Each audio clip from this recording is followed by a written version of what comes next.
దివ్యకారుణ్య ఆదివారం మనలను ఇతరులను తీర్పు దృష్టితో కాకుండా దేవుని అనంత కారుణ్య దృష్టితో చూడమని ఆహ్వానిస్తుంది.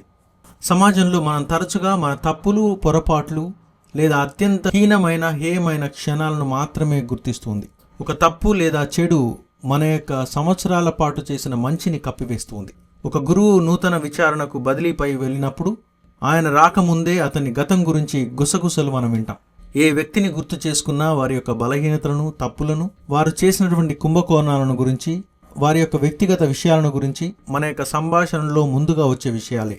మన యొక్క కుటుంబాల్లో, పనిచేసే ప్రదేశాల్లో, సమాజంలో కూడా ఇతరుల యొక్క చీకటి వైపును మాత్రమే సులభంగా గమనిస్తున్నాం, మాట్లాడుతున్నాం. నేడు అపోస్తులకు కూడా ఇది వర్తిస్తుంది. వారు భయంతో, ఆందోళనతో గదిలోపల తలుపులు మూసుకుని ఉన్నారు.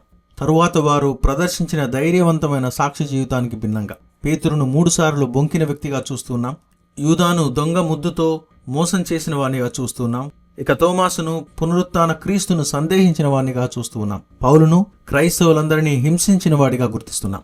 వారి వైఫల్యాలే మన యొక్క జ్ఞాపకాల్లో వారిని నిర్వచిస్తూ ఉన్నాయి. కానీ నేడు యేసు తన యొక్క దివ్య కారుణ్యంతో వారి పాపాల కంటే ఎక్కువ శక్తివంతమైన దానిని వారి యొక్క బాధ్యతగా మారుస్తున్నాడు. అపోస్తుల యొక్క భయాన్ని ఆయన నిందించడం లేదు.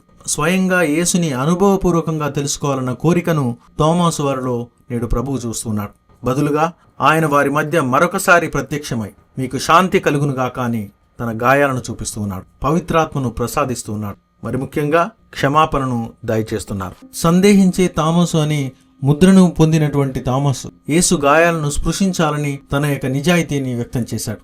తనలోని నిజాయితీ ఒక గొప్ప విశ్వాస ప్రకటనగా మారింది. నా ప్రభువు, నా దేవా అని ఆయన పలకటమే కాదు, భారతదేశంలో క్రైస్తవ బీజాలను నాటిన అపోస్తులుడయ్యాడు. మిత్రులారా, అత్యంత చెడు గుణం ఎప్పటికీ చివరి క్షణం మన జీవితంలో కాకూడదని ప్రార్థన చేద్దాం.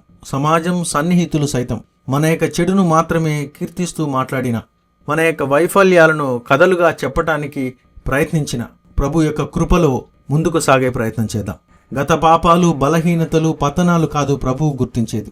కనుక తిరుసభ బోధనా ప్రకారం పాప సంకీర్తనంతో నేటి యొక్క వారాన్ని మరింత బలోపేతం చేసుకుందాం ఆత్మీయంగా.